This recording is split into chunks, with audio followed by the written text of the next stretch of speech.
Bonsoir à tous, bienvenue sur le plateau Equinox ce soir. Je suis Serge Alain Otto pour ce premier décryptage de l'actualité de la semaine. Ceci n'est plus ni moins qu'un coup d'État constitutionnel, car il porte à la magistrature suprême un non-élu. Je me considère désormais comme le seul président légitime de la République démocratique du Congo. Ainsi parlait Martin Fayulu, candidat de la coalition Lamuka, à la dernière élection présidentielle en RDC. Quelques heures après, l'arrêt de la Cour constitutionnelle qui venait de confirmer la victoire de Félix Tshisekedi Tshilombo, ce, alors que plusieurs chefs d'État africains réunis au sein de l'Union africaine demandaient à Kinshasa de surseoir la décision de proclamation des résultats définitifs. La Commission de l'Union africaine a indiqué dans un communiqué qu'elle prend note de la proclamation des résultats définitifs des élections présidentielles, législatives et provinciales, appelant tous les acteurs concernés à œuvrer à la préservation de la paix et de la stabilité ainsi qu'à la promotion de la concorde nationale. République démocratique du Congo. Tshisekedi président, la Cour constitutionnelle dévance l'Union africaine. Madame, Monsieur, c'est le fait du jour.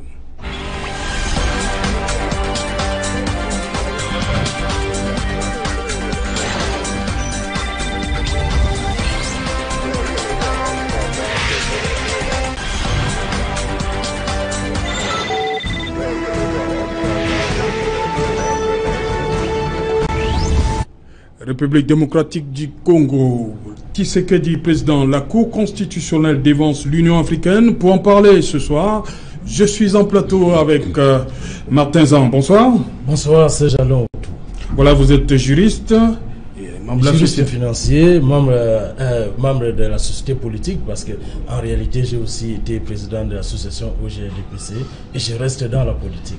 Ok, merci. Juste à côté de vous, Mbombo Kiepka, bonsoir.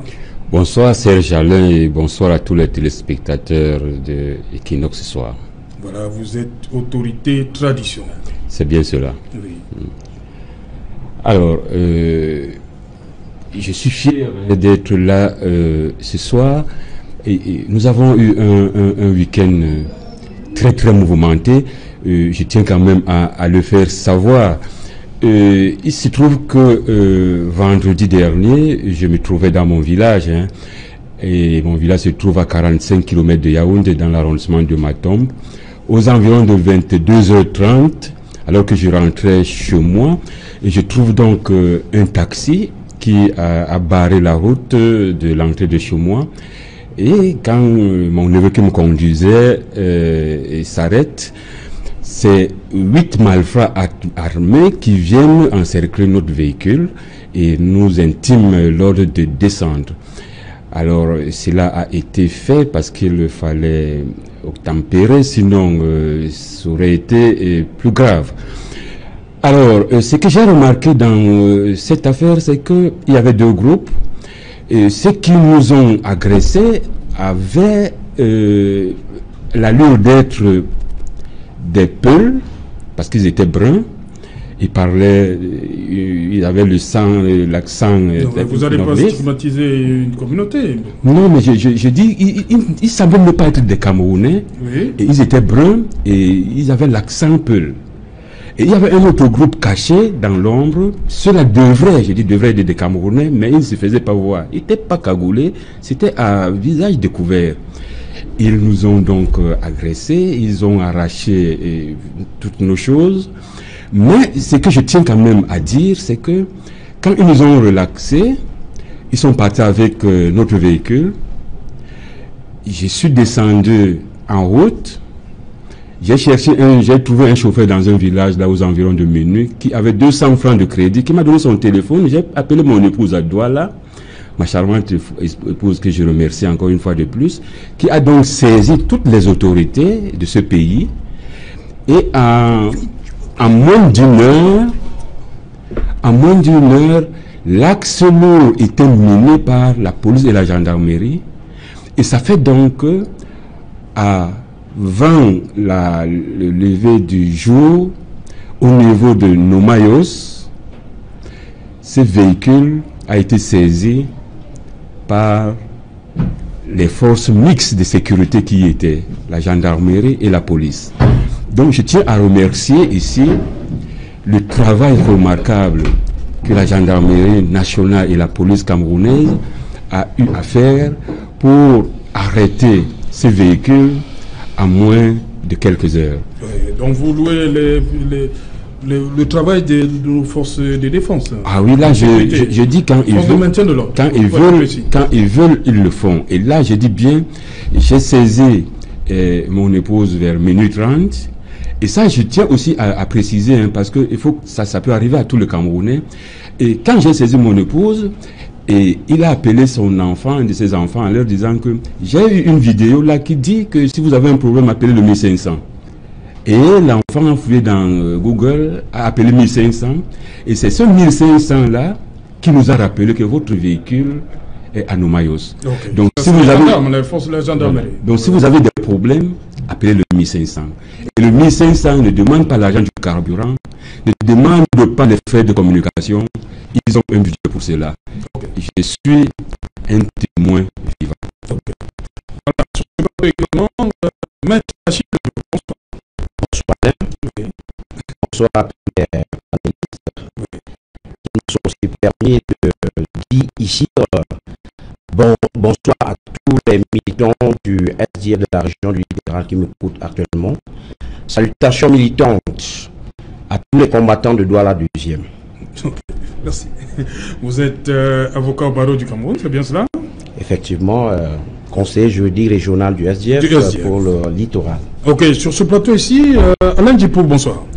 Bonsoir Serge Alain, et vous allez me permettre de joindre ma modeste voix à celle des copanélistes pour saluer vos millions de téléspectateurs. Voilà, oui, vas-y. Et je voudrais profiter de cette tribune, vous savez que c'est la première depuis la nouvelle année, pour leur adresser mes vœux les meilleurs, de bonheur, de santé et de prospérité. J'espère que tout au long de l'année 2019, nous allons avoir des moments d'échange interactifs. Si c'est dans les petites tablettes d'Equinox Soir, de permettre à ce que les téléspectateurs participent de façon tout à fait en direct, n'est-ce pas, à ce banquet du savoir vespéral, si vous me permettez. Ok, le banquet du savoir. Mais Alain Djipo, je reste avec vous. Aujourd'hui, devait arriver à Kinshasa, la belle, capitale de RDC, une mission conduite par le président d'exercice de l'Union africaine, Paul Kagame, du Rwanda. Et on l'a appris, hein, les choses sont allées très vite depuis la confirmation, on va le dire comme ça, des résultats par la Cour constitutionnelle la nuit de samedi à dimanche. Et hier, le communiqué de l'Union africaine disant qu'il prenait note de ce qui s'était passé. La mission devait arriver aujourd'hui en RDC. Mais on constate tout simplement que par rapport à tout ce qui avait été arrêté, c'est-à-dire suspension des résultats, la Cour constitutionnelle congolaise n'a pas prêté une oreille attentive, a fait la sourde oreille, on va le dire comme ça, aux injonctions de l'Union africaine. Comment comprendre ça, ce jeu de Kabila? Alors moi je crois tout simplement que l'Union africaine n'est pas fondée de se mixer dans la gestion interne d'un État souverain, fût-il le Congo démocratique du Congo, la République démocratique du Congo. Et parce qu'effectivement, le Congo étant un État souverain, les mécanismes des institutions sont actionnés pour permettre une transition des plus démocratiques. On a assisté à une élection. Et les institutions chargées de proclamer les résultats étaient en branle, c'est-à-dire la CENI et ensuite la Cour constitutionnelle, qui a d'ailleurs rendu son verdict. L'Union africaine devrait tout simplement ne pas foncer dans l'agitation, dans un activisme de mauvaise aloi, en demandant à la Cour de surseoir à la proclamation des résultats. C'était une attitude un peu, j'ai envie de dire, dépouillée de tout pragmatisme politique, parce que en réalité, si l'Union africaine doit avoir un regard sur les processus démocratiques sur le continent, cela ne lui donne pas le droit de procéder par injonction dans les affaires internes concernant les États souverains. Et il me semble que la RD Congo n'a jamais sollicité la moindre médiation de l'Union africaine, la Commission de l'Union africaine, dans le règlement, dans le processus électoral. Quand bien même on peut noter avec beaucoup de plaisir qu'il y a eu des observateurs issus, n'est-ce pas, de l'Union africaine qui étaient justement là pour, tout comme dans d'autres pays ça se passe, il y a des observateurs pour observer, pour observer et puis rendre des comptes, faire des témoignages sur la sincérité, n'est-ce pas, des opérations, la crédibilité des opérations électorales de bout en bout. Et donc pour moi, l'Union africaine s'est précipitée à vouloir prendre les devants parce qu'elle avait un intérêt dans le choix du nouveau président de la République congolaise. Surtout que à la tête de l'Union africaine aujourd'hui, c'est bien le vénérable Paul Kagame qui est s'il faut faire une lecture géopolitique en raccourci dans la zone du Grand Lac, c'est, si vous voulez, c'est la tête de proue, n'est-ce pas, la cheville ouvrière qui tire, n'est-ce pas, toutes ces régions vers le haut. Et si on est tombé en pamoison des résultats du point de vue de la gouvernance qu'a réalisé le Rwanda avec des performances économiques probantes, avec un taux de croissance désormais bientôt à 2 chiffres. Donc, on a été quand même estomaqué de voir que sur le plan démocratique, Paul Kagame commet quelques impairs de nature à le décrédibiliser à travers la précipitation qu'il a eu à donner des injonctions à la République démocratique du Congo de ne pas, surtout à la Cour constitutionnelle, de ne pas proclamer les résultats, parce que nous savions dans cette affaire que la CENI avait déjà donné les tendances. Oui, la Cour constitutionnelle devait tout simplement, confirmer. Après examen des PV, compulsion des PV, valider ce qui avait été déjà arrêté au niveau de la CENI. Okay. Donc, il était tout à fait de bon ton que l'Union africaine s'abstenait alors de se prononcer en faveur de X ou Y candidat selon les intérêts des uns et des autres dans cette affaire. Ok, Alain Djipou, là je viens avec vous, Martin Zan. Alain Djipou dit que l'Union africaine s'est prononcée et on sait que l'Union africaine, en arrivant aujourd'hui à Kinshasa, avait un agenda bien précis. Première des choses, soit la CENI proclame la victoire de Martin Fayoulou. Deuxième chose, soit il faut reprendre le processus électoral organisé par une personnalité consensuelle. Et cette élection devait intégrer tout le monde, c'est-à-dire ceux qui ont été bannis, entre guillemets, de l'élection du 30 décembre.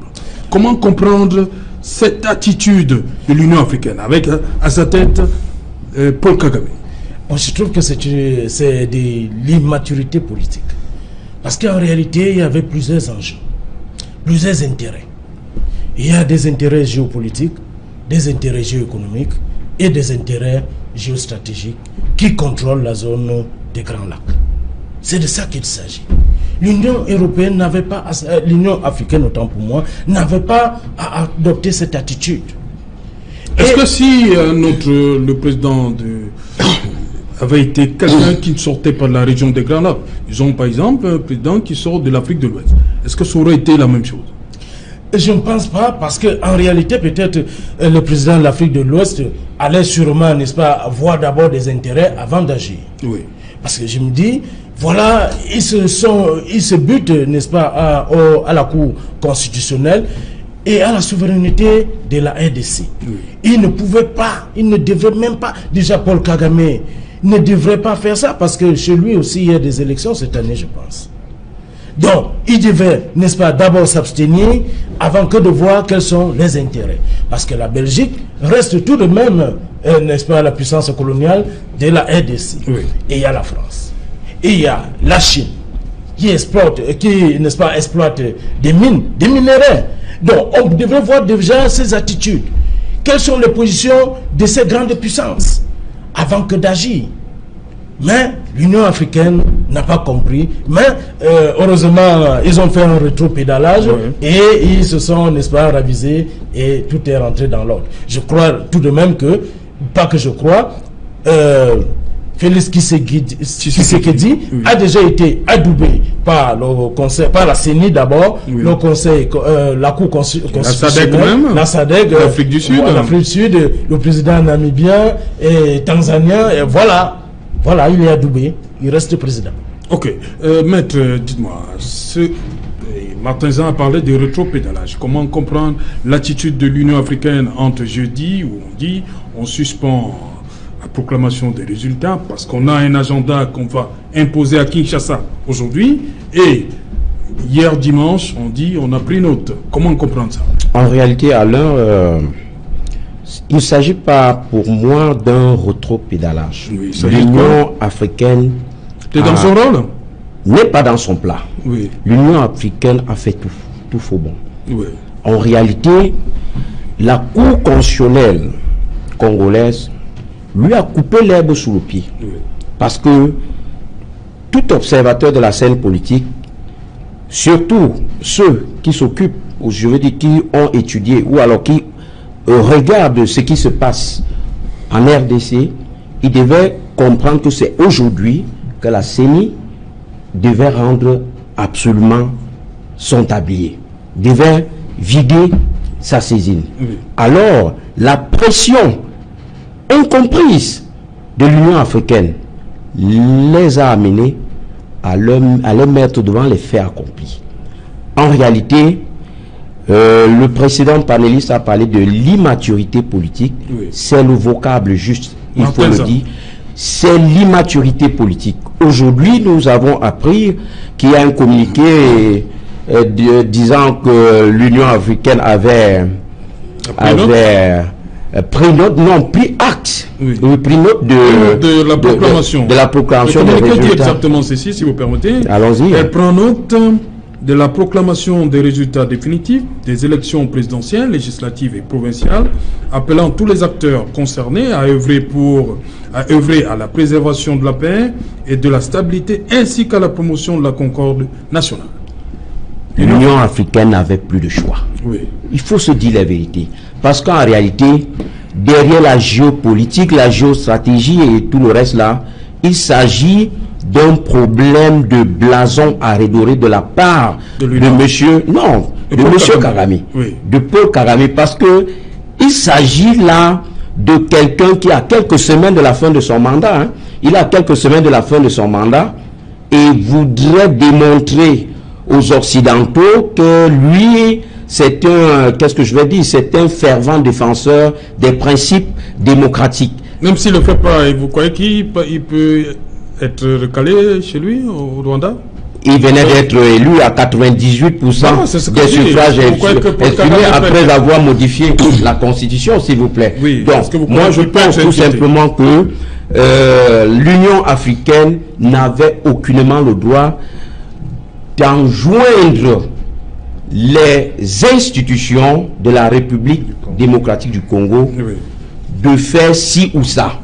La vie politique dans ce pays est réglementée par des instruments juridiques qui disent comment est-ce que, qui prévoit comment est-ce que l'on peut légalement attaquer un processus électoral pour lequel on a, je veux dire, où on a participé et dont on n'est pas d'accord des résultats. La Cour, je veux dire, l'Union africaine a joué un jeu très dangereux. Très dangereux. Moi, je pense qu'aujourd'hui, ne tirons pas les marrons du feu. Aujourd'hui, l'Union africaine cherche à tempérer ce qu'elle aurait dû faire depuis. Elle aurait dû appeler tous les leaders politiques, toutes les composantes, à consolider l'environnement pacifique et éviter toute... Mais le communiqué d'aujourd'hui le dit. Parce qu'ils sont devant les faits accomplis. Leur descente, la délégation qu'ils envoyaient était une délégation, permettez-moi, sans objet.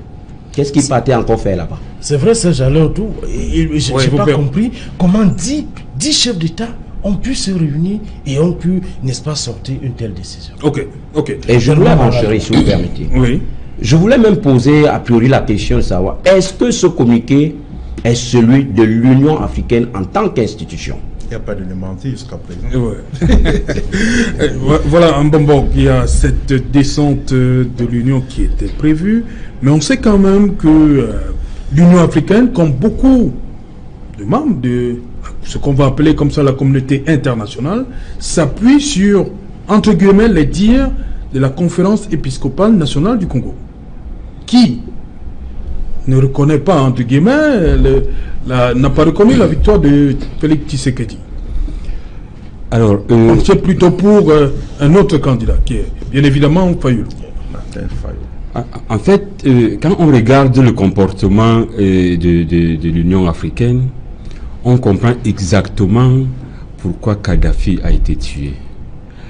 L'Union africaine aujourd'hui essaye de jouer le rôle des Occidentaux. C'est ça le véritable problème. Donc, quand l'épiscopat donne une version des faits qui semble aller dans le sens qu'il veut l'entendre, mais il s'appuie sur ça. C'est pour ça qu'on disait qu'il ne serait pas bien que l'Église catholique fasse ce geste-là. Mais je ne vous coupe pas, l'Église catholique s'appuie sur le nombre d'observateurs.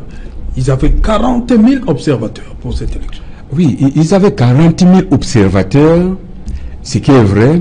Ils ont fait un constat, mais ils n'ont pas à donner les résultats. Ils observent les élections. Mais ce que j'ai envie de dire, c'est ce qui se passe en RDC. Vous savez, un leader, c'est celui qui fait des choses ordinaires, qui deviennent extraordinaires.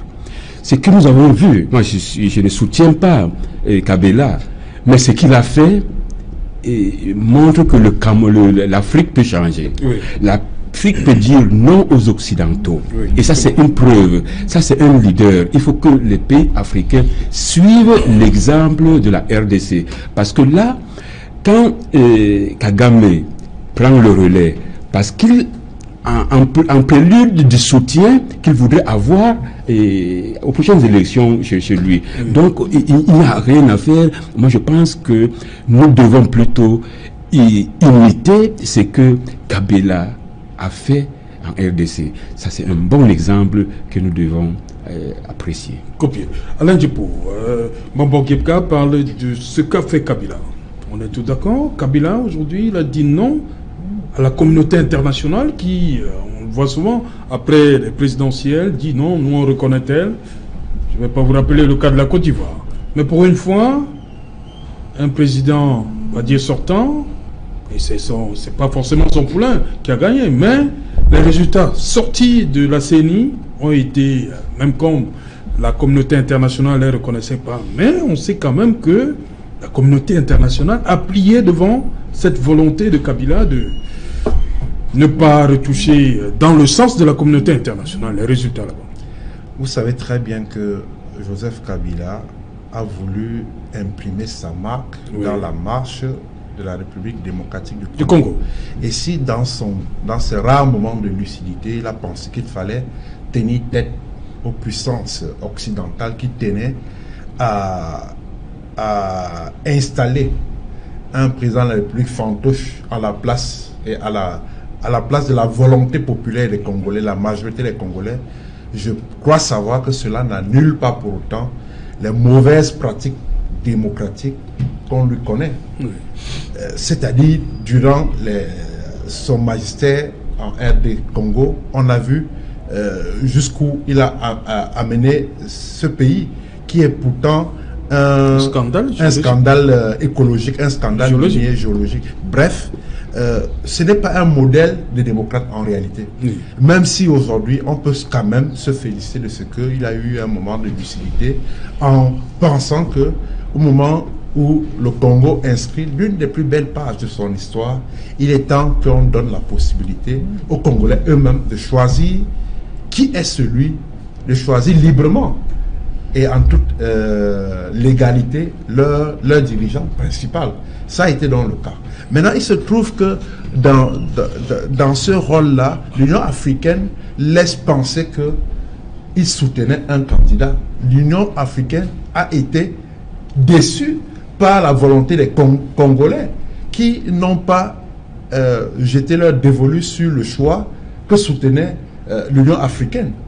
C'est pour cela qu'à un moment donné, lorsque les premières tendances ont été dévoilées par la CENI, en su de l'avis qui n'était qu'une version des faits de la Commission nationale épiscopale du Congo, donnant vainqueur M. Fayulu, alors l'Union africaine a donc sauté sur l'occasion pour vouloir dire que en réalité la Cour constitutionnelle devrait attendre, ne devrait pas se précipiter pour proclamer les résultats, attendre qu'une commission de l'Union africaine vienne faire une médiation. On ne peut pas intégrer, on ne peut pas entrer dans un pays, proposer des missions de bons offices en termes de médiation sans que le pays ait fait des recommandations, ait fait une sollicitation. Donc, il me semble que de ce point de vue-là, l'Union africaine, au lieu de se préoccuper sur l'unique cas du Congo aujourd'hui, devrait également tendre les oreilles et les nez et les yeux du côté de la CPI où le sort des autres Africains se joue en ce moment. Donc, pour moi, cette façon de faire est simplement symptomatique de ce que l'Union africaine a eu une volonté d'imposer un chef d'État au Congo. Ok. Maître, dites-moi, comme il fallait s'y attendre, Martin Fayulu, après l'arrêt de la Cour, fait une sortie où il s'est autoproclamé. Il a demandé aux Congolais de ne pas obéir aux ordres du président illégitime.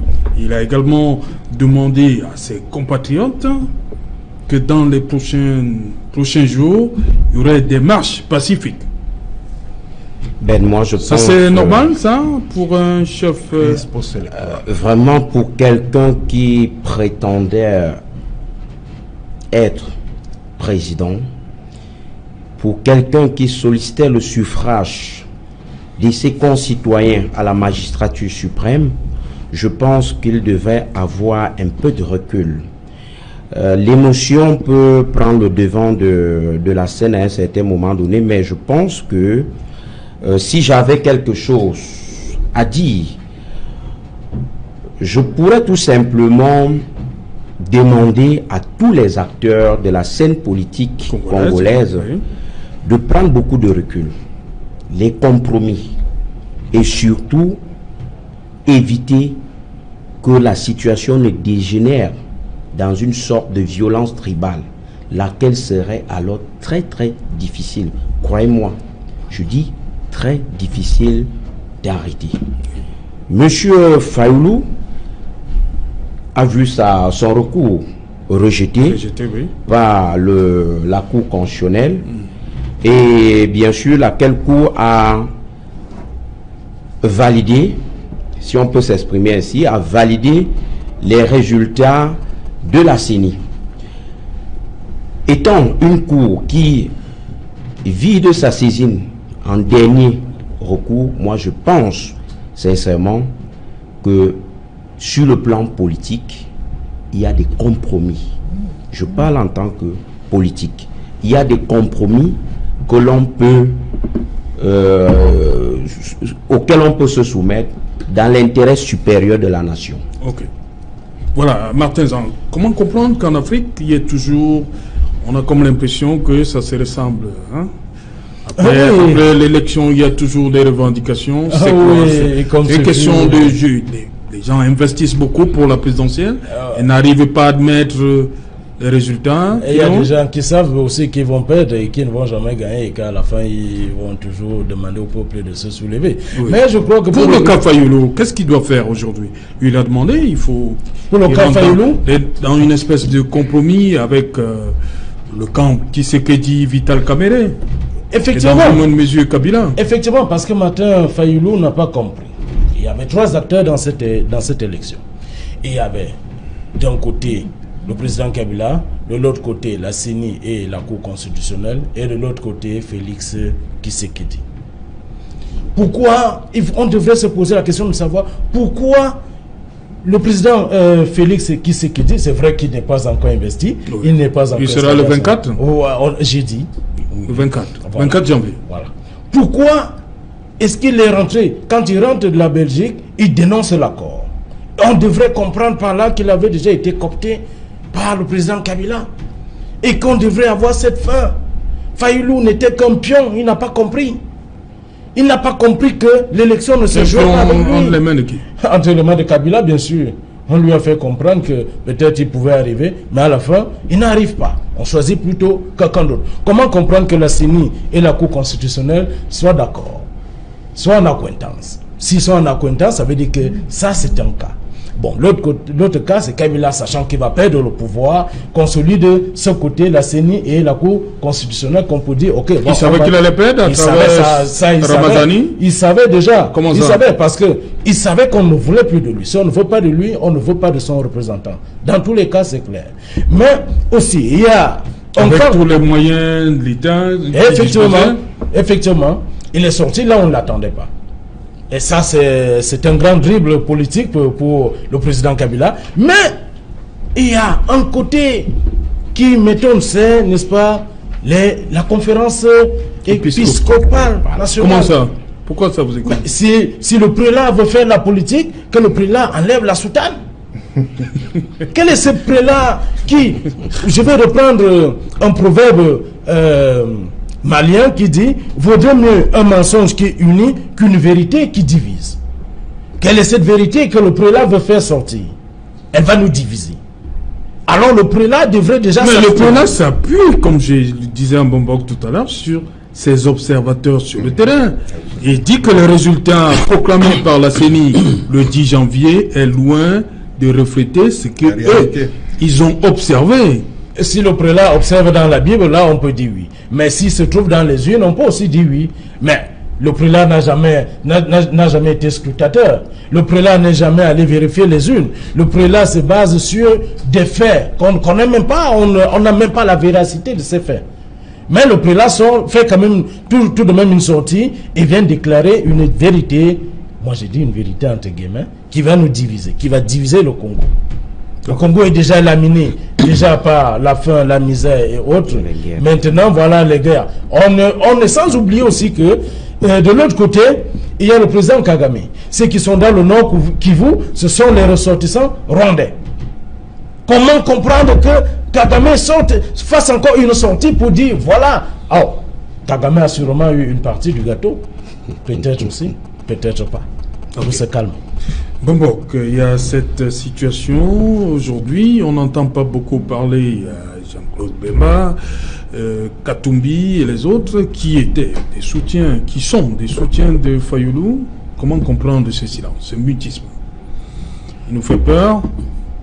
Vous savez, en politique, il y a plusieurs écrans. Oui. Quand vous savez lire ce qui s'affiche sur ces écrans au bon moment, et alors vous pouvez faire des interprétations. Je pense que ceux-là que vous venez de citer ne sont pas à la solde des Occidentaux. Et même quand on ne soutient pas quelqu'un, mais s'il fait quelque chose qui va dans votre intérêt, vous avez intérêt à ne rien dire et à ne rien faire, vous laissez évoluer en soutenant, en pensant, en souhaitant que à la longue on aura ce qu'on fait. Il y a une sagesse africaine qui dit qu'un fou avait traversé tout un village avec un panier de pangolins.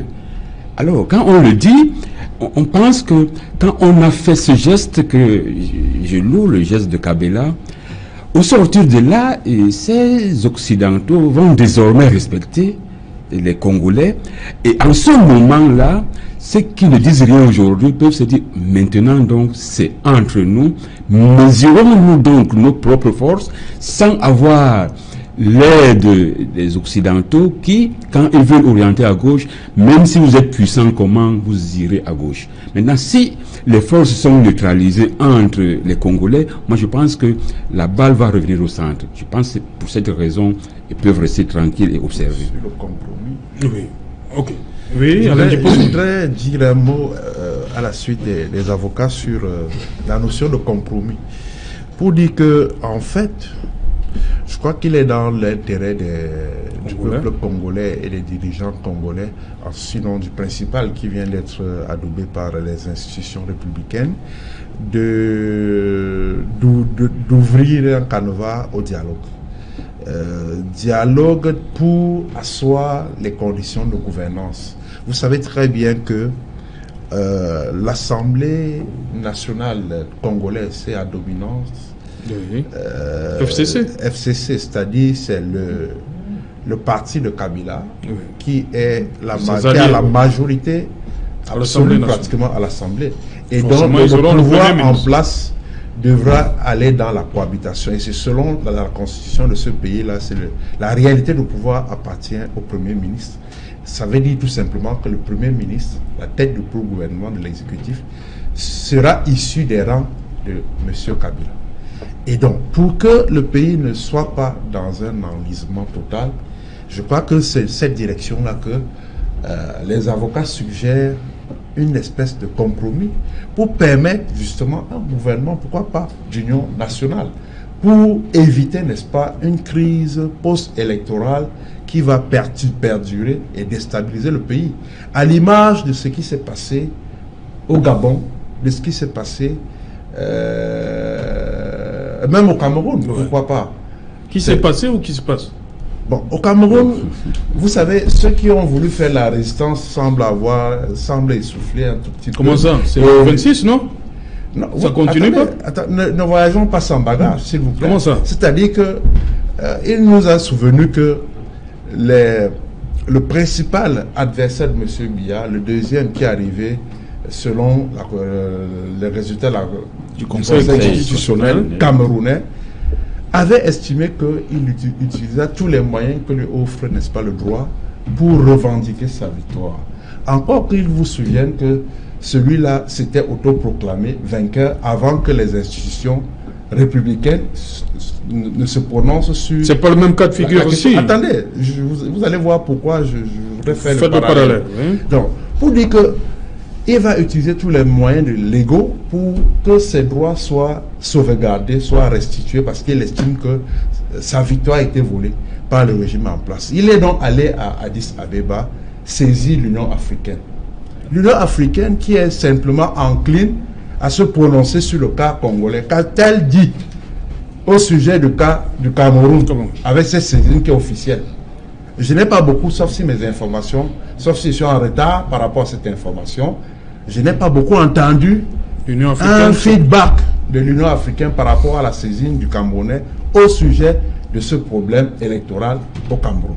Et donc, pour dire que je ne suis pas aussi surpris de savoir que l'Union africaine agit par géométrie variable en fonction des intérêts. Là où elle a des intérêts importants, elle se manifeste, elle devient audible. Là où elle n'a pas d'intérêt, le monde peut se couler, c'est pas son affaire, ainsi va la vie. Donc, pour dire que, en réalité... Est-ce que pour le cas congolais, comme je demandais, je posais la question à Martin Zan tout à l'heure, est-ce que pour ce cas-ci, ce n'est pas parce que le président, en exercice, est issu de la région des Grands Lacs? Oui, si ça avait été un président de l'Afrique de l'Ouest, par exemple, ou du Maghreb, est-ce que l'Union africaine aurait agi de la même façon? Je ne voudrais pas faire un procès d'intention ici. Oui. Mais je note simplement... Parce que vous avez parlé d'intérêt. Effectivement, je note simplement toutes les guerres qu'il y a eu à l'est du Congo, depuis au milieu des années 90 jusqu'à... Serge Alain, vous avez même dans votre propos liminaire évoqué les cas de chefs d'État qui se sont plus ou moins désolidarisés en adressant les félicitations à Félix Tshisekedi qui a été proclamé vainqueur. C'est pour dire quoi? C'est pour dire qu'ils ont en réalité fait un pied de nez à Laurent, à M. Paul Kagame, qui a voulu contrôler, imposer un chef d'État au Congo. Le chef d'État sud-africain aujourd'hui, qui a adressé des félicitations à l'heureux élu. Le chef d'État namibien, on a une bonne panoplie de chefs d'État, pas simplement issus de la zone australe et de là, qui ont adressé leurs félicitations à l'heureux vainqueur. Et donc, comme pour dire ils se désolidarisent de l'action qu'a voulu mener Paul Kagame, qui n'allait pas en droite ligne de bonnes pratiques démocratiques. L'Union africaine n'a pas vocation à aller choisir un chef d'État dans un pays souverain. Okay. Il me semble. Ok. Maître, dites-moi, sur les requêtes de Martin Fayulu, il en avait 3. Il parle de violation de la loi électorale. Il parle de la non prise en compte des résultats affichés devant les bureaux de vote. Et troisième, enfin, exclusion des citoyens de Béni, Butembo et Yumbi du scrutin présidentiel. On se souvient que d'abord on avait dit fièvre hémorragique Ebola. Donc il s'appuie sur cette localité-là où on parle de plus d'1,2 million électeurs qui étaient naturellement acquis en sa faveur. Donc pour lui, il fallait... pourquoi la Cour constitutionnelle a décidé de ne pas prendre en compte les requêtes de Fayulu au regard de ces 3 moyens? En fait, Serge, le dispositif, quand vous lisez le dispositif d'arrêt de la Cour constitutionnelle du Congo, vous vous rendez compte que cette Cour est assez claire. Le recours est jugé recevable, mais seulement les juges de l'Auguste Cour disent que M. Martin Fayulu n'a pas apporté assez d'éléments pour pouvoir les convaincre de ce que ces élections ont été attachées de ces irrégularités. Alors, je vais tout simplement dire que sur la décision même de cette institution, elle ne me surprend pas beaucoup, mais seulement, je pense aussi que c'est une leçon de démocratie que cette Cour vient de donner aux institutions, je veux dire aux cours et conseils constitutionnels des autres pays voisins. Voyez-vous, c'est une Cour, quand vous voyez même son organisation, son fonctionnement, c'est une institution fortement politisée, acquise à la cause de la coalition gouvernementale, mais qui réussit quand même à dire et à déclarer vainqueur un candidat de l'opposition.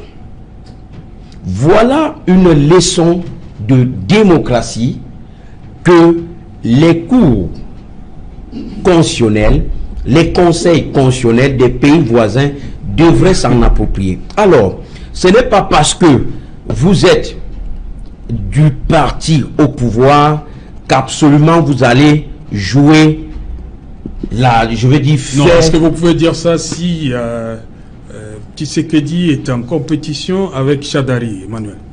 Mais rassurez-vous, en octobre, oui, nous qui sommes observateurs, même dans le camp Kabila, c'est le résultat, le faible résultat qui a fait, bon, ils se sont dit, on ne peut rien faire pour lui. Ben non, ça c'est des jugements a priori. Comment ça? C'est le camp même qui le dit. En octobre. Ils étaient conscients que le candidat n'avait fait piètre performance. Chadari, je vous rappelle, oui. Quand non, vous parlez de Chadari ou de... Oui, non, je parle on est au Congo. Très bien. Le candidat du FCC. Oui, ben je suis en train de dire ceci.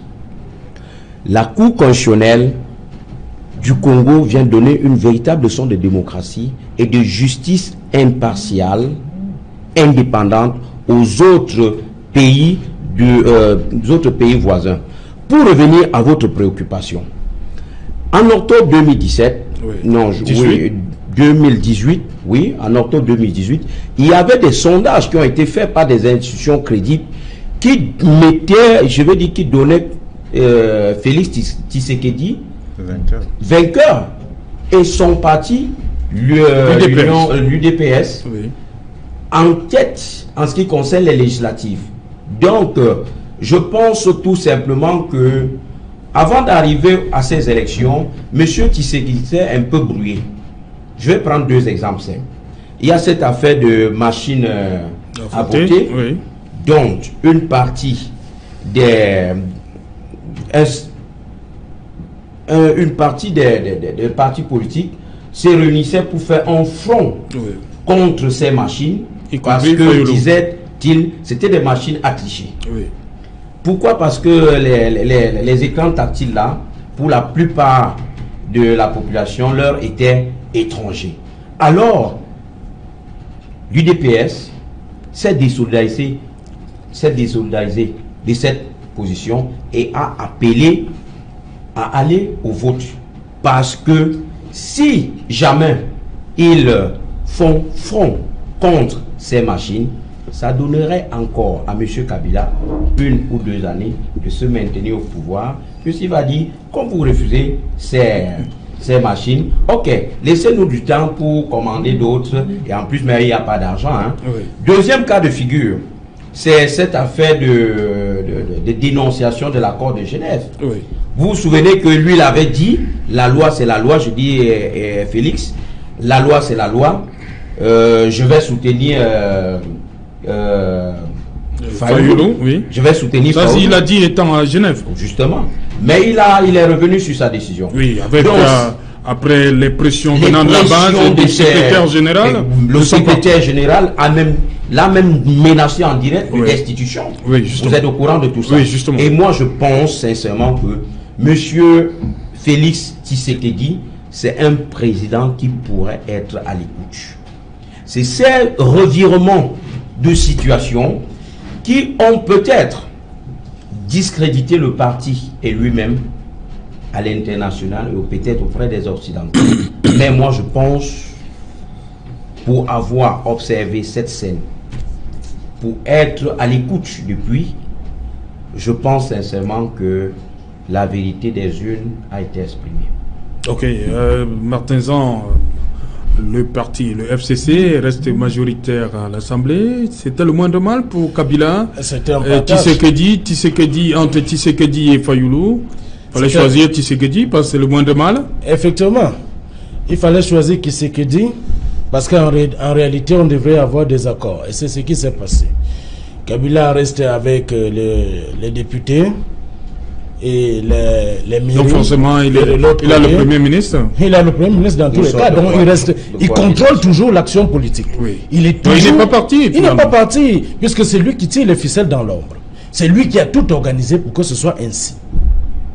Voilà. Ma question est donc celle-ci. Pourquoi Tshisekedi et non Fayoulou? Parce qu'avec Tshisekedi, je pense que les accords peuvent aller bon train. Oui. Voilà. Aussi, à travers Fayoulou, on voit Bemba et l'autre. Voilà. Et surtout, effectivement, ils peuvent jouer un rôle trouble et on préfère plutôt Tshisekedi. Mais j'aimerais revenir, n'est-ce pas, sur la question à vous poser à mettre. Le 20 janvier 2012, nous devons comprendre que c'est en cette date-là même que Étienne Tshisekedi, le père de Félix Tshisekedi, avait refusé les élections, la victoire attribuée à Joseph Kabila par la même CENI. Il s'est même autoproclamé président. Il a même déclaré qu'il va former un nouveau gouvernement parallèle. Donc vous voyez que tous les perdants des élections ont la même attitude. Même au Cameroun, la même attitude.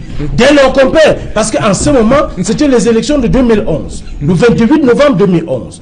Et en ce moment... Vous dites que tous les perdants en Afrique ont la même attitude. Ils ont la même attitude, on ne comprend pas, ils ne sont pas faibles. Manque de fair play. Ils ne sont pas faibles. Ils ne comprennent pas. Ils n'ont même pas...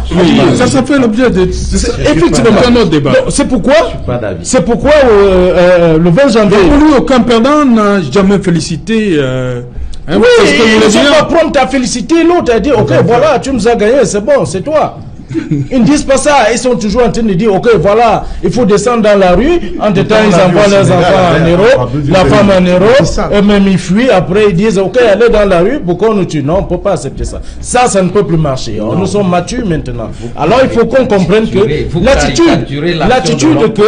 l'attitude que Martin Fayoulou observe à l'heure actuelle, c'est la même attitude qu'avait observé Étienne Tshisekedi le 20 janvier 2012. Oui. En refusant, n'est-ce pas, la victoire du président Joseph Kabila. Okay. Donc, la même attitude continue. C'était au Cameroun, c'est au Gabon, et voilà, ça continue son bon chemin, et voilà, il faut qu'on cesse. Ok.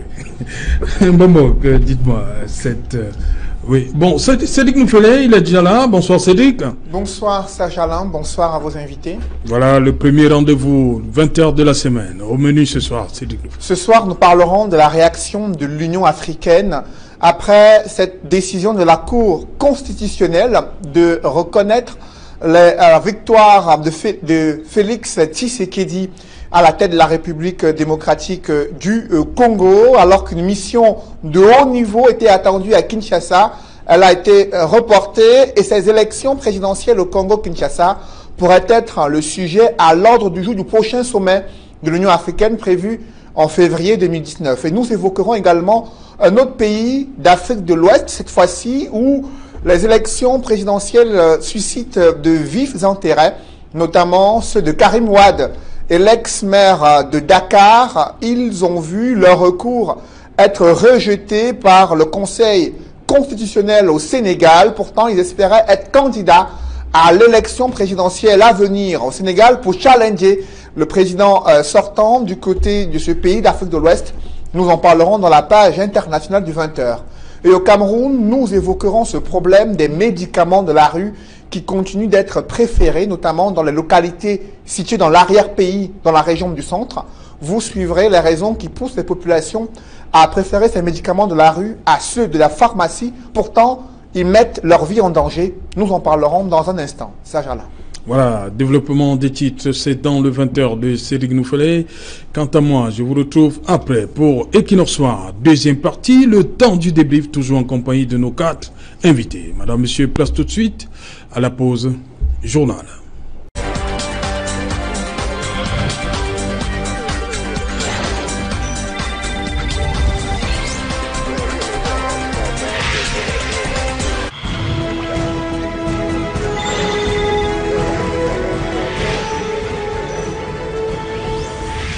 Retour sur le plateau Equinox Soir, deuxième partie, le temps du débrief, toujours en compagnie de Martin Zan, Bombor Kiebga, et également Alain Djipou et Maître Achille Lejo.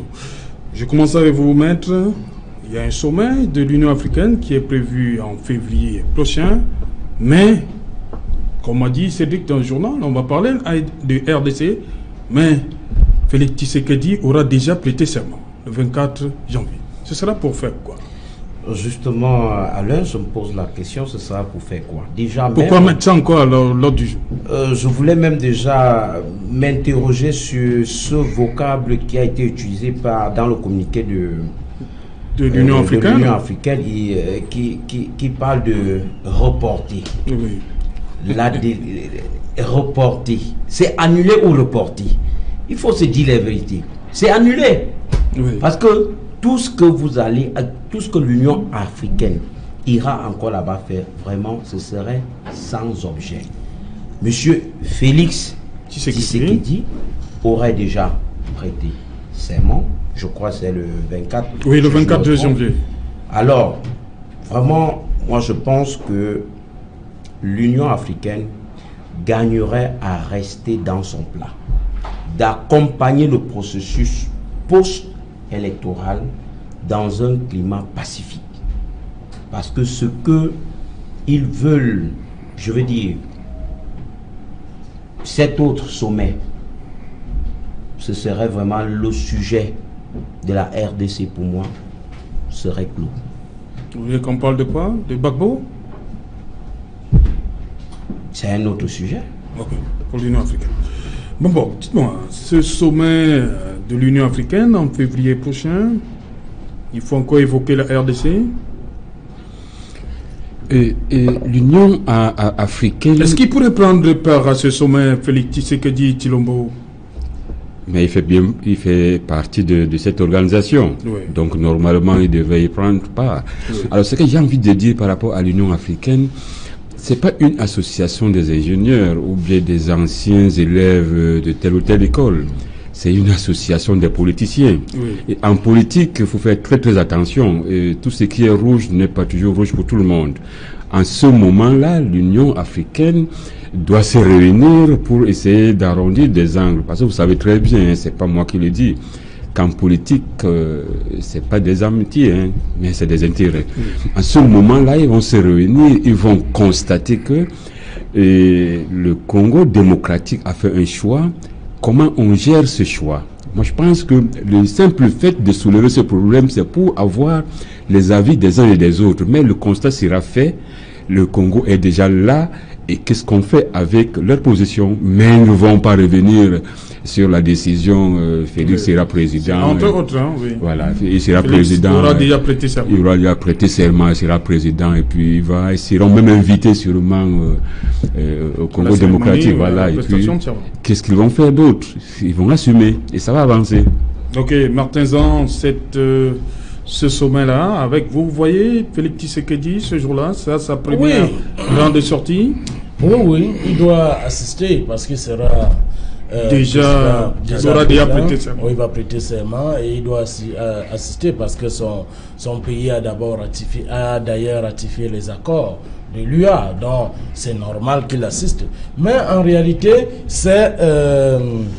je trouve que on va plutôt adouber M. Tshisekedi. Oui. On appellera le peuple à se calmer et à respecter les institutions. Et tous ceux qui ont, n'est-ce pas, d'abord avancé des paroles, des mauvaises paroles à son endroit, pourront, n'est-ce pas, se rétracter et se repositionner sur le plan politique. Parce qu'en réalité, il y a plusieurs intérêts, comme je vous ai dit à l'entame de l'émission. Oui, que nous avons plusieurs intérêts. D'abord, les intérêts géopolitiques. Là, il va falloir redéfinir et la politique nationale et la politique extérieure lorsqu'on se trouve en RDC. La reconfiguration de la politique, je veux parler. Ok. Maintenant aussi, il y a des intérêts géoéconomiques. Comment ça se passe dans la sous-région? L'économie se passe comment? Qu'est-ce qu'on va gagner en RDC? Qu'est-ce que on va perdre? Et voilà, tout ça sera mélangé et nous aurons, n'est-ce pas, aussi des intérêts géostratégiques, à savoir qui dirigera, n'est-ce pas, la zone des Grands Lacs. Vous savez que c'est une zone très riche, densément riche, et même le Congo tout de même. Donc, il va falloir, n'est-ce pas, que les membres de l'Union africaine s'abstiennent, n'est-ce pas, d'aller un peu plus vite et maintenant adouber le président qui a été élu et prêté serment. Alain Djipo, ce sera la véritable première transition démocratique. Il y a le Congo, il y a eu le Zaïre, maintenant c'est la RDC. Depuis Kasavubu, il y a eu Mobutu Seko Koko Bendou Wazabanga, il y a eu Kabila Père, Laurent Désiré Kabila, qui a chassé, on va le dire comme ça, Mobutu, qui l'a poussé à l'exil au Maroc. Il y a eu le fils qui arrive à la suite de l'assassinat de son père en janvier 2001. Maintenant, il y a eu élection en décembre. On peut applaudir, c'est la première transition. C'est le moindre mal qu'on peut souhaiter au peuple congolais. Oui. À savoir que cette transition se passe de manière pacifique et sur la durée. Vous êtes sûr que vous avez calmé Fayoulou?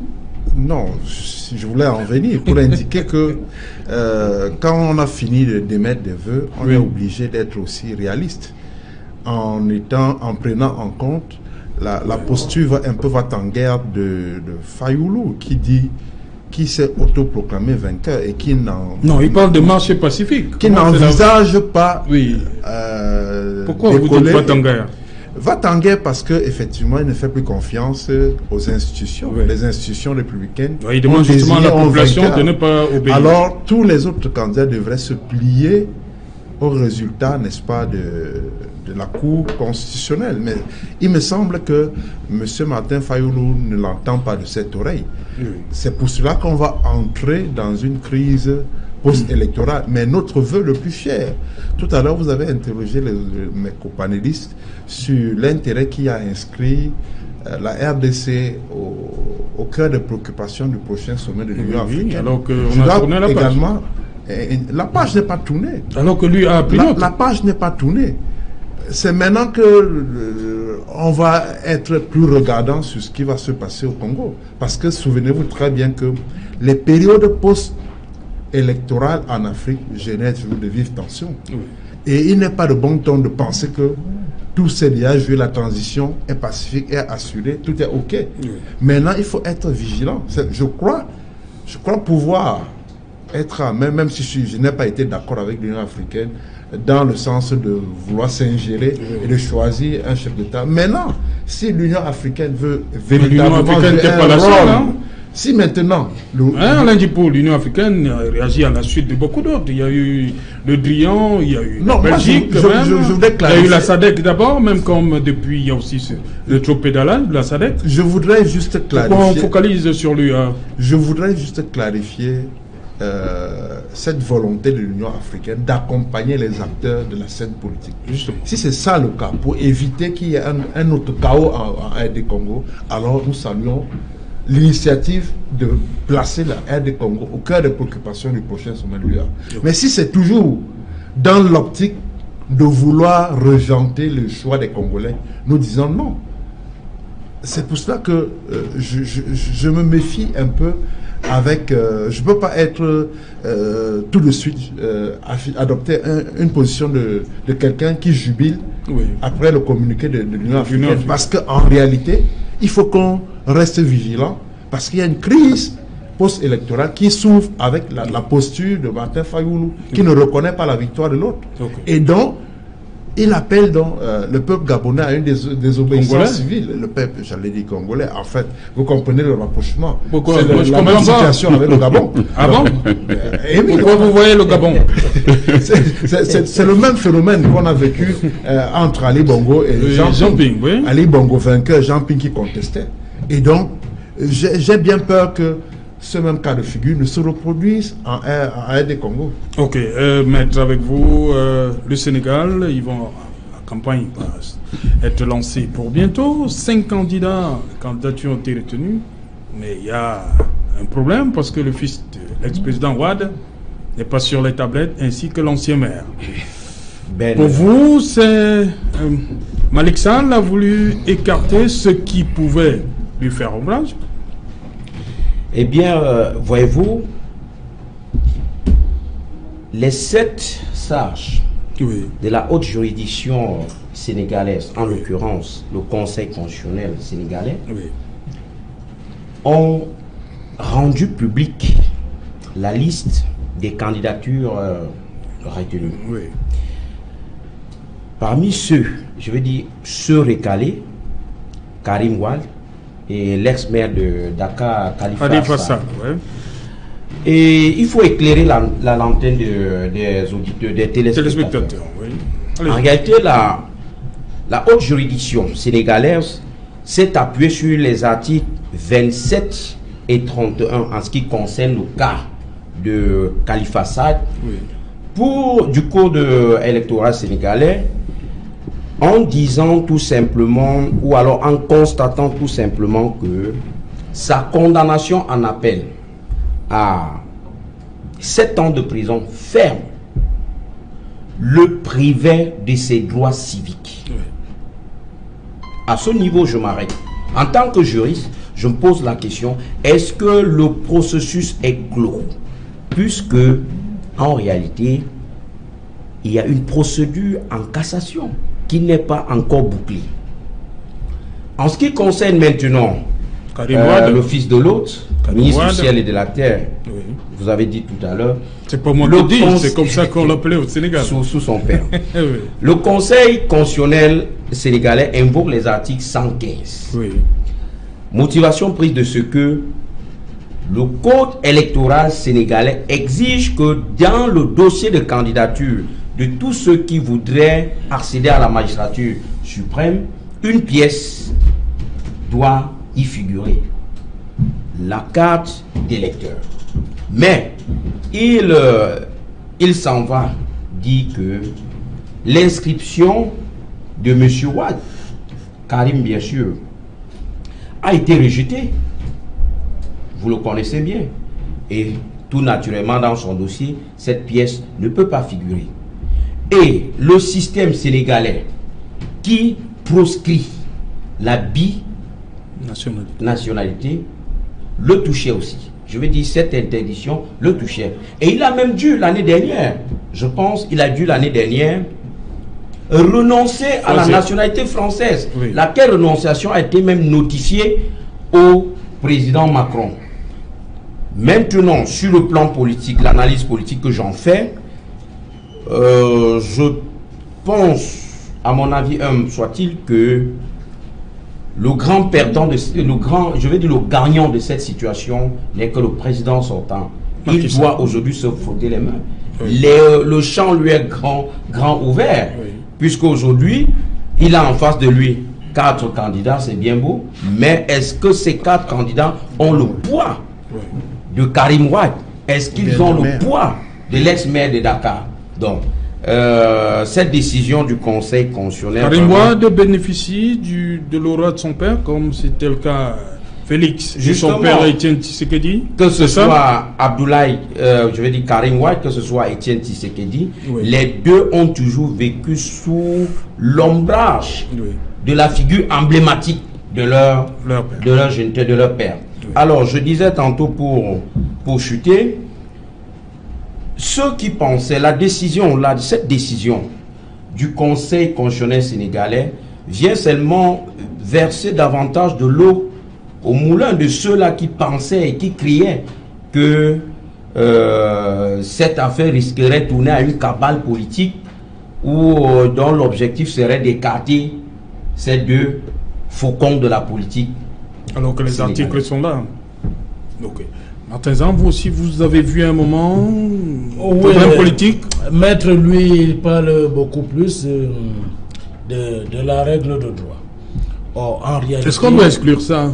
On ne peut pas exclure, c'est juste un instrument. On a instrumentalisé le droit pour en arriver à ce niveau-là. Ils ont été écartés politiquement. Non, mais Maître a sorti les articles. Pourquoi vous... Oui, puisque ceux qui font le poids, les mastodontes, ce sont les mastodontes qui sont écartés. Vous voyez, pour que Macky Sall reste avec des... Comment est-ce qu'on appelle ça, la course de chevaux, là? Les tocards. Ah, voilà, il ne sert à rien et il va gagner son élection. C'est un peu ça. Non, vous ne pouvez pas dire ça des autres candidats. C'est quand même... Ils ne font pas le poids. Il y a le grand architecte Atepa qui est là. Jusque-là, il ne fait pas le poids parce que si on libère une seule personne, soit Karim Wade, soit Karim... Il y a Mandi Kenyan qui est là. C'est pas... Non, vous ne pouvez pas dire ça. Karim Wade a tout fait. Il a renoncé à sa nationalité française. Mais Macky Sall a su que si je laisse ce monsieur, il va me battre à plate couture. Alors, que dois-je faire? Il faut que je m'applique, il faut que je m'appuie, n'est-ce pas, sur les règles de droit pour l'écarter. Mais en fait, l'écart est d'abord politique, avant que ce ne soit juridique. C'est de ça qu'il s'agit, Serge Alain Auto. Ok, Mbambok, vous aussi, vous pensez qu'il y a beaucoup de politique là-dedans? Et quand on se lance dans la bataille politique... On devait s'attendre à tout. Hein. Il faut s'attendre à tout. Je me souviens, c'était en décembre 2014, j'ai publié dans mon compte Facebook que Clément Atangana était annoncé pour le Conseil constitutionnel. Parce que je l'avais vu à l'œuvre en 2011 et en 2013. C'est quelqu'un qui maîtrise la loi. Non, là, il était à la commission... à Tangana, oui. Je l'ai vu manipuler. Général des votes, commission nationale. Je l'ai vu manipuler... Le recensement général des votes, oui. Je l'ai vu manipuler la loi. J'ai dit que ce monsieur qui manipule très bien la loi comme ça, c'est lui que Biya mettra là pour lui. Et quand je reviens donc au Conseil constitutionnel du Sénégal, les gens savent lire et ils prennent juste un petit piège qui fera écarter quelqu'un. Et comme Maître l'a si bien dit, les articles sont là, la loi est là qui les écarte. On n'a pas décidé qu'ils ne vont pas se présenter. On s'appuie sur la loi pour qu'ils soient écartés. S'ils n'ont pas pris connaissance de cette loi, s'ils n'ont pas pris des précautions pour qu'ils ne soient pas écartés, moi je pense que c'est de leur faute. Mais dire que, comme M. Zang a dit, que Macky Sall va avec des tocards, mais j'ai dit non. Parce que ça, c'est des électeurs qui vont voter. Ceux qui devaient voter le maire, l'ancien maire de Dakar, ceux qui devaient voter le fils de l'autre, peuvent se regrouper derrière un tocard, entre guillemets, et battre Macky Sall. Donc, le jeu n'est pas encore fait. Donc, seront aussi derrière Macky Sall. Hein? On ne sait jamais. Et à ce niveau-là, le jeu n'est pas encore fait. Alors, si Macky Sall n'a pas bien travaillé, si vraiment la démocratie sénégalaise reste la démocratie sénégalaise qu'on a connue, la balle est au centre. Ok, merci. Dans un instant. Bonsoir, Sylvestre Hippolyte Zangao, bonsoir. Bonsoir Serge Alain. Voilà, 100% football, c'est dans un instant, comme tous les lundis, 21h. Dans un instant, nous parlerons du football camerounais avec l'élimination des 2 représentants camerounais justement en Coupe africaine interclub qui ont quitté la compétition ce week-end. New Star de Douala et Coton Sport de Garoua, pour eux, le parcours s'arrête au tour de cadrage de la Coupe de la Confédération en son et image. Nous vous montrerons ce qui s'est passé au stade Omnisport de Limbe dimanche lors du match entre New Star de Douala et Gor Mahia du Kenya. Ligue de football professionnel du Cameroun, président des clubs de l'élite, la hache de guerre sera-t-elle finalement enterrée entre Pierre Semengue et ses présidents de clubs? Le championnat va-t-il démarrer le 26 janvier prochain? Pas si sûr. Sur la table des revendications, le CISEC, le syndicat des clubs de l'élite du Cameroun, exige que Pierre Semengue convoque d'abord l'Assemblée générale de la Ligue de football professionnel du Cameroun avant le début de la saison, comme l'exige la thèse de la Ligue. Pierre Semengue, dans un esprit de conciliation, a rendu public un communiqué ce lundi, communiqué dans lequel il convoque non pas une assemblée générale, mais un conseil d'administration. Un deuxième après celui du 11 janvier dernier. Ce sera vendredi 25 janvier prochain pour, dit-il, essayer d'apaiser la situation. Est-ce que les présidents de club vont se contenter de ce conseil d'administration en lieu et place d'une assemblée générale qu'ils exigent? On en parlera ce soir sur le plateau de 100% Foot, tout comme nous parlerons de ces premières nominations de Seydou Mbombo Djoya qui nomme 2 anciens lieux indomptables dans l'encadrement technique des sélections nationales de football du Cameroun. Bill Tiato, par exemple, est désormais le nouveau coordonnateur général des équipes nationales de football du Cameroun, alors que Salomon Olembe est le nouveau team manager. Nous vous parlerons bien évidemment aussi de la préparation des différents clubs qui espèrent démarrer leur saison sportive très prochainement. Et avec qui? Avec Charles Mongambouyeme, qu'on ne présente plus sur les antennes d'Equinox Télévision, analyste et surtout qui a des décryptages qu'on ne présente plus en ce qui concerne le football camerounais. Il y aura également notre consultant maison, Vassilios Olivier Essémé, sur le plateau 100% foot ce soir. Voilà, madame, monsieur, dans un instant, 100% football avec l'infatigable Sylvestre Hippolyte Zangao. Dites-moi, Alain Dipou, pour terminer, Karim Wade, Khalifa Sall en course, c'est un boulevard pour Macky Sall? A priori, oui, parce que en fait, le marigot politique sénégalais est fait de tacles par derrière, d'anti-jeu. C'est une création sénégalaise? Non, en fait, tous les arguments sont bons quand ils sont efficaces. Oui. Alors, le régime sénégalais essaye d'éliminer tout simplement les acteurs qui peuvent empêcher... Et mettre à sortie des articles, là. Oui, c'est pas Macky Sall qui a inventé ça. C'est-à-dire qu'au-delà des questions d'ordre juridique, oui, il y a en arrière-pensée un fond politique. Oui, justement. Il s'agit de faire tout et tout pour éliminer les adversaires de poids lourds de la course à la présidentielle. Bien évidemment, on nous a dit qu'ils avaient encore une chance de recours, à savoir la piste de la CEDEAO. Oui, la Cour de justice de la CEDEAO. Voilà, donc en attendant que cette cour ne rende son verdict pour qu'on sache si finalement ils seront reçus comme candidats à la présidentielle ou pas, j'ai simplement envie de dire que ce sera peine perdue. Ok. Merci. Merci, cher monsieur, d'être venu. Merci pour vos différentes expertises. Merci. Madame, monsieur, qu'il en soit, Stop F1, rediffusion 23h GMT. Il sera minuit à Biémassi, Rond-Point Express.